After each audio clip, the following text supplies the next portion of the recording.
ಆನೆ ದಾಳಿಗೆ ಕಾಫಿನಾಡು ಚಿಕ್ಕಮಗಳೂರಲ್ಲಿ ಮತ್ತೊಂದು ಬಲಿಯಾಗಿದೆ.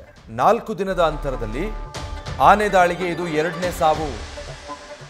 ಬಾಳೆಹೊನ್ನೂರು ಸಮೀಪ ಅಂಡುವಾನೆ ಗ್ರಾಮದ ಬಳಿ ನಡೆದಿರೋ ಘಟನೆ. ಅಂಡುವಾನೆ ಗ್ರಾಮದ ಸುಬ್ರಾಯಗೌಡ ಮೃತ ದುರ್ದೈವಿ.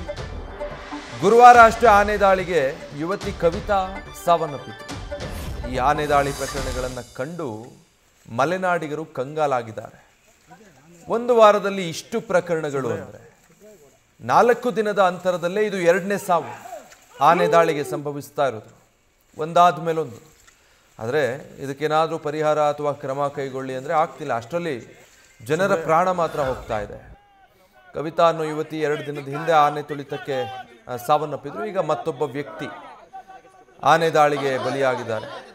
ಸುಬ್ರಾಯ ಅನ್ನುವಂಥ ವ್ಯಕ್ತಿ, ಸುಬ್ರಾಯಗೌಡ, ಆನೆ ದಾಳಿಯಿಂದ ಸಾವನ್ನಪ್ಪಿರುವಂಥ ವ್ಯಕ್ತಿ.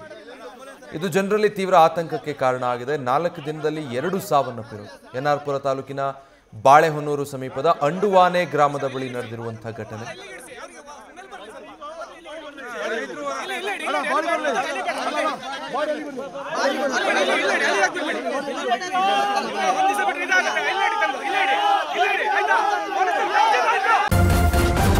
ನ್ಯೂಸ್ ಫಸ್ಟ್, ನಿರ್ಭೀತಿಯಿಂದ ನಿಮ್ಮ ಪರವಾಗಿ.